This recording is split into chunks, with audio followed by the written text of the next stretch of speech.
ये स्टूडेंट आज हम करने जा रहे हैं डीबीएमएस की इंट्रोडक्शन। अब डीबीएमएस की फुल फॉर्म क्या होती है? Database management system. डीबीएमएस की फुल फॉर्म है डेटाबेस मैनेजमेंट सिस्टम। ये डेटाबेस मैनेजमेंट सिस्टम करने से पहले हम करेंगे डाटा की डेफिनेशन और डेटाबेस की डेफिनेशन। अब डाटा हमारा क्या होता है? कोई भी रॉ फैक्ट, कोई भी रॉ फिगर है, उसकी कलेक्शन होती है जिसको अभी हमने ऑर्गेनाइज करना है और जिसके ऊपर प्रोसेसिंग होगी, चाहे वो कंप्यूटर करे चाहे वो ह्यूमन बीइंग करे। अब जैसे मेरे पास क्या है, कोई भी फ़ोन नंबर्स हैं, 8 या 10 मेरे पास फ़ोन नंबर्स हैं, अभी मैंने इसको ऑर्गेनाइज नहीं करा। और या मेरे पास क्या है, कोई भी नंबर है 426 है, मैंने इसको ऑर्गेनाइज नहीं करा। तो ये जो ऑर्गेनाइज नहीं अभी हुआ, जिसको हमने ऑर्गेनाइज करके उसको एक मीनिंगफुल वे देना है, वो हमारा क्या होता है? वो हमारा डाटा होता है। कोई भी आपके पास फ़ोन नंबर्स हो गए, कोई आपके पास फोटोग्राफ्स पड़ी है, कोई 2 4 5 बच्चों के वेट है या हाइट है, ये सारा हमारा किसके अंदर आ जाता है? डाटा। अब डेटाबेस क्या होता है? अब देखो, डाटा किसी भी ऑर्गेनाइजेशन के लिए बहुत वैल्यूएबल रिसोर्स होता है। उसी के ऊपर हमने वेरियस ऑपरेशन परफॉर्म करने होते हैं, उसी को हमने मैनेज करना होता है। अब देखो, आपके जो क्लर्क्स होते हैं कॉलेज के, वो सारा दिन आपके डेटाबेस के ऊपर काम करते हैं। अब डेटाबेस होता क्या है? जब भी आप किसी भी डाटा को ऑर्गेनाइज कर देते हो, उसको आप क्या कर देते हो? प्रोसेसिंग उसके ऊपर कर देते हो, वो हमारे लिए क्या बन जाता है? डेटाबेस। जैसे एग्जाम्पल देते हैं, मान लो बेनजीर भुट्टो की डेथ के ऊपर आपने क्या बनानी है?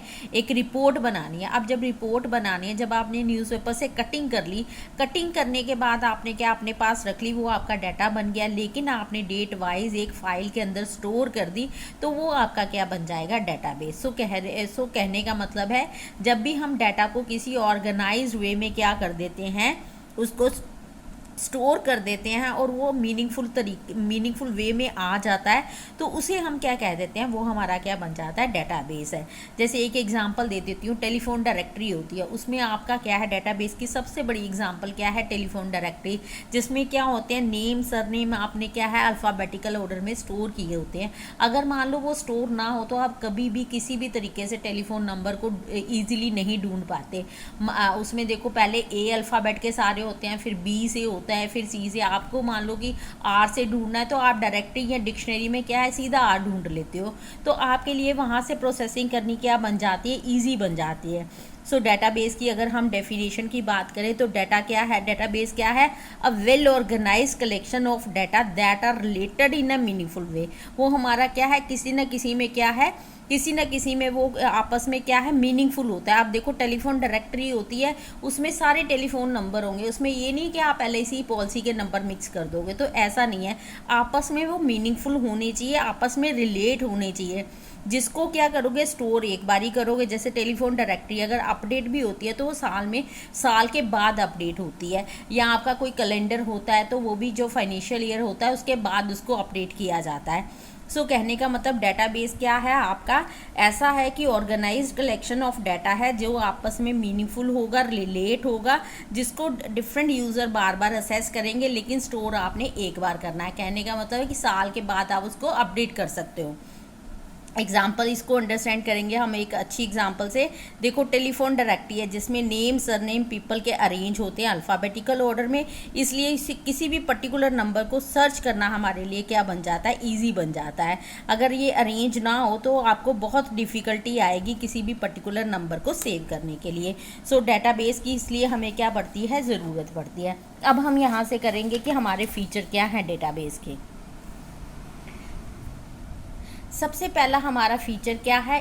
It should be well organized. ये क्या होना चाहिए? आपका वेल ऑर्गेनाइज होना चाहिए। अगर ऑर्गेनाइज नहीं होगा, तो आपका क्या है? आपका डाटाबेस में क्या आ जाएगी? प्रॉब्लम हो जाएगी। जैसे मान लो, घर की एग्जांपल ले लेते हैं, डेली बेस की क्या एग्जांपल ले लेते हैं आपकी, कि अगर मान लो कि घर में आपके क्या है, अगर मान लो कि आपके कपड़े हैं, अगर आपकी मम्मा की अलमारी में आपके कपड़े या आपकी अलमारी में मम्मा के कपड़े आ जाते हैं, तो आप इजीली अपने कपड़ों को ढूंढ नहीं पाओगे।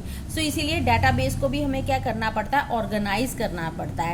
इट शुड बी रिलेटेड, आप में रिलेट होना चाहिए। अभी मैंने बताया, ये नहीं कि टेलीफोन डायरेक्टरी के अंदर आपने क्या LIC पॉलिसी के नंबर डाल दिया, ऐसा नहीं होना चाहिए। It should be integrated, it should be integrated का मतलब है कि जो भी आपका डेटाबेस है वो करेक्ट होना चाहिए, रॉ फैक्ट से पूरा वेरीफाइड होना चाहिए। ऐसा नहीं कि आपने क्या है राकेश के नंबर पे आपने क्या है महेश का नंबर स्टोर कर दिया, तो ऐसा नहीं होना चाहिए, करेक्ट होना चाहिए, ये पूरा वेरीफाइड होना चाहिए। इसको क्या है अनऑथोराइज यूज़र से आपको क्या करना है, इसको बचा के रखना है। अनऑथोराइज पर्सन कौन से थे, मान लो कि आपके कॉलेज के जो स्टूडेंट है वो ऑथोराइज यूजर्स हैं, लेकिन बाहर का कोई और अदर कॉलेज का कोई आ जाता है तो वो आपके लिए क्या है अनऑथोराइज पर्सन है। अब हमारे कॉलेज का कोई डाटा दूसरा कॉलेज वाला मांगेगा तो हम नहीं देंगे वो, क्योंकि हमारे लिए क्या है अनऑथोराइज यूजर्स है, वो हमारे डेटाबेस को नुकसान भी पहुंचा सकते हैं। ये ऐसा होना चाहिए कि रियल वर्ड से ये रियल वर्ड के रिलेशनशिप को रिप्रेजेंट कर पाए। अब डेटाबेस आपने इस तरह से बनाना है जिसको रियल वर्ड में कुछ वैल्यू होती है। ये नहीं आप गॉड का डेटाबेस बनाने लग जाओ, हवा का डेटाबेस बनाने लग जाओ, किसी ने गॉड को नहीं देखा, किसी ने हवा नहीं देखा, सबकी अपनी अपनी अजम्पशन है। आगे है जब आपको नीड हो, जब आपको ज़रूरत हो, तो तब आप इसको क्या कर सको, असेस कर सको। तो यानी ये जब आपकी ज़रूरत होगी तभी आपको अवेलेबल होना चाहिए।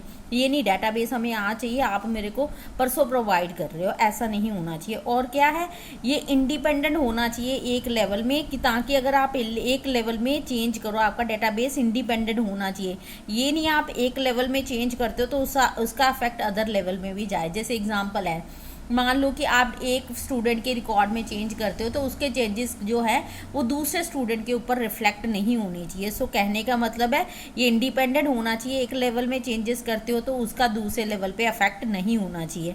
अगर मान लो किसी वजह से आपका डेटाबेस डैमेज हो जाता है तो कोई ऐसी पॉलिसी आपने स्टार्टिंग में होनी चाहिए कि आप उसको रिकवर कर पाओ। आपको पता है कंप्यूटर हमारी मशीन है, कभी भी धोखा दे सकती है। सो अगर आपका कहीं भी डैमेज हो जाता है तो आपको क्या है डेटाबेस रिकवर करने की कोई ना कोई टेक्निक होनी चाहिए आपके पास। अगर आप उसमें चेंज करना चाहो तो ये डेटाबेस आपका फ्लेक्सिबल होना चाहिए कि आप उसमें चेंजेस इजीली कर पाओ। अब हमने क्या है ह्यूज डेटाबेस को मेंटेन करने के लिए हम क्या करते हैं, वेरियस ऑपरेशन परफॉर्म करते हैं। अब हमने ह्यूज डेटाबेस को मैनेज करने के लिए सर्टन ऑपरेशन करते हैं जो हमारी क्या है इसको डेटाबेस को एफिशिएंटली हैंडल करने के लिए काम आता है। मोस्ट कॉमन ऑपरेशन आपके क्या होते हैं, सबसे पहले आपका क्या होता है इंसर्शन।